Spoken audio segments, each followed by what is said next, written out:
Hello friends, मैं हूं समीर। आप देख रहे हैं समाज की खबरें हिंदी टीवी न्यूज़। जैसे कि आप जानते हैं कि ये न्यूज़ एजेंसी हमारे साथ कई चैनल्स के लोग जुड़े हुए हैं जो अलग अलग तरह की खबर चलाते हैं, और हमारे चैनल के साथ कई सौ पत्रकार भी जुड़े हुए हैं जो हर जगह से पत्रकारिता करते हैं। हम जनता से भी आह्वान करेंगे कि अगर उनके एरिया में कुछ भी गतिविधियाँ होती हैं या इलीगल कुछ उनके साथ होता है तो उस तरह की वीडियो बना के हमें दे सकते हैं, हम चलाएंगे हमारे चैनल पर। और हमारे साथ हम आपको बता दें कि कई एडवोकेट्स भी जुड़े हुए हैं जो आपकी समस्याओं को लेकर आपका निवारण करेंगे, आपकी समस्याओं को लीगल तरीके से सॉल्व भी करने की कोशिश करेंगे। तो चलते हैं आज की खबर की तरफ। कांग्रेस के प्रमुख नेता सुरेंद्र सिंह राजपूत ने आगरा जनपद की दो प्रमुख नदियों उटंगन और खरी के जल शून्य हो जाने पर गंभीर चिंता जताई। उन्होंने कहा, उत्तर प्रदेश सरकार को इस संबंध में राजस्थान सरकार से वार्ता कर कावेरी जल बंटवारा पैटर्न पर उत्तर प्रदेश के लिए पानी की मांग रखनी चाहिए। श्री राजपूत ने राणा सांगा स्मारक के अभिन्न भाग खनुआ बांध के जल शून्य स्थिति हो जाने पर आक्रोश जताया। आगरा में पिछले 3 दशक से बने चल रहे पानी के संकट को सिविल सोसाइटी ऑफ आगरा और छाव फाउंडेशन लगातार उठाते रहे हैं।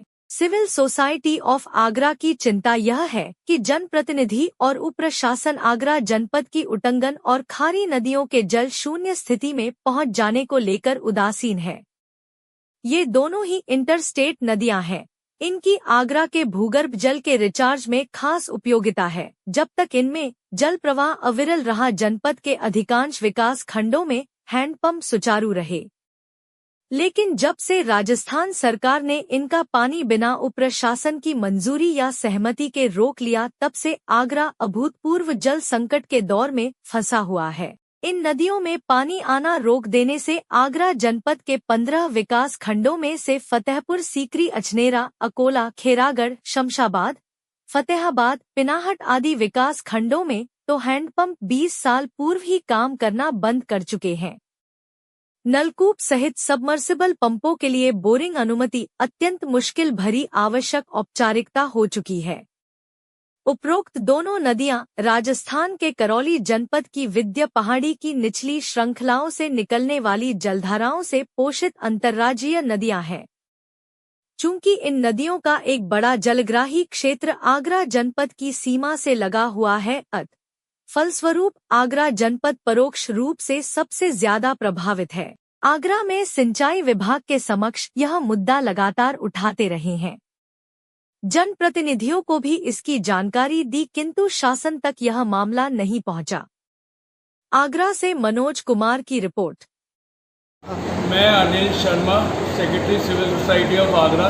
आज हम लखनऊ में अपनी बात लेकर आए हैं शिरोज हैंगआउट कैफ़े लखनऊ के अंदर। जो आगरा की दो नदियां हैं, खारी और उटंगन, जो सूख रही हैं, जिनका उद्गम स्थल जहां से पानी राजस्थान से आता है, जो राजस्थान ने रोका हुआ है, हम वो बात लेके आए हैं। और दूसरी इम्पॉर्टेंट बात हम ये लेकर आए हैं कि जो उटंगन नदी है उसके जो वो रेहावली पे मिलती है, जहाँ पे जब बाढ़ का सिचुएशन होती है, यमुना में उफान होता है, तो पानी 17 किलोमीटर बैक बहना शुरू हो जाता है।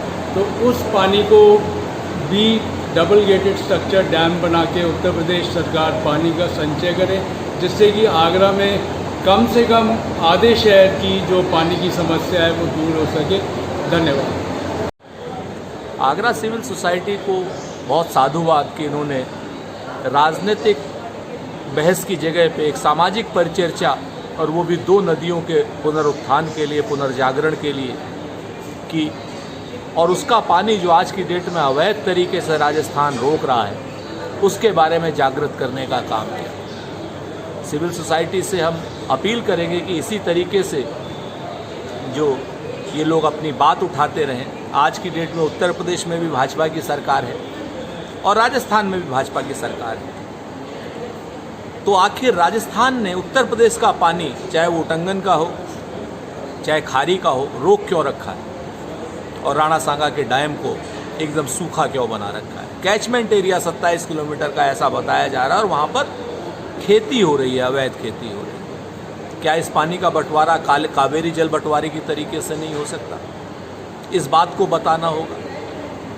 क्या इस नदियों की पानी पर आगरा वासियों का उत्तर प्रदेश का हक नहीं है, ये इन्हें बताना होगा। उत्तर प्रदेश के आगरावासी सूखे में रहेंगे और राजस्थान वाले उस डैम से मौज मारेंगे? क्या ये भारतीय जनता पार्टी का यही फार्मूला है?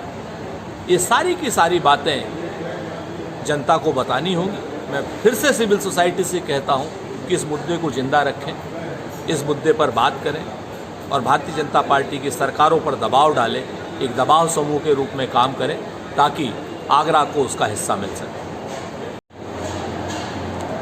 आज शिरोज़ के लखनऊ हैंग आउट एस्टेब्लिशमेंट में हम लोगों की काफ़ी प्रेस से इंटरेक्शन हुआ, संगोष्ठी हुई और आगरा की मेन इशू जो नदियाँ हैं हमारी उटंगन और खारी नदी, इनमें जल शून्यता की स्थिति है, उससे लखनऊ की प्रेस को अवगत कराया गया और इस प्रेस के माध्यम से मुख्यमंत्री जी से अपेक्षा की गई कि वो एक किसी तरीके से राजस्थान गवर्नमेंट से उत्तर प्रदेश का हक मांगे। ये दोनों ही रिवर्स इंटर स्टेट रिवर हैं और इसमें उत्तर प्रदेश का हक है, तो इसके लिए कुछ पहल करें, निर्देश दें, आदेश करें। और नंबर 2 ये है कि राणा सांगा का स्मारक है। राणा सांगा की हम लोग बहुत बात करते हैं और उनके मान सम्मान हम लोगों के लिए आदर्श भी हैं खुद भी। तो हम लोग ये चाहते हैं कि राणा सांगा के बैकड्रॉप में जो जलाशय था, जो मूल योजना का पार्ट था, उसको रिवाइव किया जाए। उसका पानी डाइवर्ट कर दिया गया, उसे ड्राई कर दिया गया है। 22 किलोमीटर से ज़्यादा का ये जलाशय है और इसको रिवाइव किया जाए, तब ये राणा सांगा का स्मारक वैसे ही होगा जैसा कि आपके गुजरात का जो सरदार सरोवर स्मारक है और सरदार पटेल के स्टैचू के उसके बैकग्राउंड में दिखता है। तो हमारी अपेक्षा है गवर्नमेंट इस बारे में गंभीरता से सोचेगी। हम ताजमहल के बैकड्रॉप में तो पानी लाना चाह रहे हैं यमुना जी के, पर राणा सांगा का स्मारक जो बनाया ही इसलिए गया था कि यहाँ पे बैकड्रॉप बहुत अच्छा है और एक युद्ध स्थल रहा, यादगार स्थल रहा है, प्रेरणा स्थल रहा है, वहाँ का जलाशय शून्य कर दिया गया है। इसके लिए उत्तर प्रदेश गवर्नमेंट राजस्थान गवर्नमेंट से बात करें कम से कम। सबसे पहले मैं सर अनिल सर का धन्यवाद देना चाहता हूँ कि जिन्होंने इस पहल को, इस मुहिम को आगे लाएं और जगह जगह पर इस तरह के कार्यक्रम कर रहे हैं। इससे ये फ़ायदा मिलेगा कि जिन लोगों को कुछ चीज़ों को अभी मतलब इन चीज़ों को अंदाज़ा नहीं लग रहा है कि ये कैसी परिस्थितियाँ होने वाली हैं, चूँकि नदियाँ सूख रही हैं। जैसे कि सर ने बताया भी था कि हमारे राजस्थान से जो पानी आ रहा है वहाँ पर कोई समस्या खड़ी हो गई है और इसके लिए सर ने गवर्नमेंट से भी बात की है। इसके लिए बहुत बहुत धन्यवाद कि सर इसी तरह काम करते रहें और हमारे शिरोज़ हैंग आउट के साथ जुड़ने के लिए भी बहुत बहुत धन्यवाद कि हम लोगों को भी जानकारियाँ मिल रही हैं किस तरह से कि हम जब भी हम जागेंगे तभी लोगों को जगा पाएंगे कि देखिए पानी हमारे लिए महत्वपूर्ण है और इस चीज़ को समझना भी चाहिए कि नदियाँ क्यों सूख रही हैं। अपनी अपनी जगह पे पेड़ पौधे लगाएं और इन जिससे कि बारिश अधिक से अधिक हो और जो हमारी नदियाँ सूखी हैं वो कम से कम फिर से जलमग्न हो जाए, जिससे कि क्या होता कि लोगों को इन परेशानियों को से जूझना ना पड़े। क्या आपका एनजीओ है और काम करने के लिए डोनेशन चाहिए, लेकिन 12 ATG सर्टिफिकेट नहीं होने की वजह से डोनेशन नहीं मिल पा रहा है, तो आप RTI SK के एजेंसी से संपर्क करें। RTI SK के एजेंसी से संपर्क करके 12 ATG सर्टिफिकेट बनवा सकते हैं। उठाए फ़ोन और लगाएं कॉल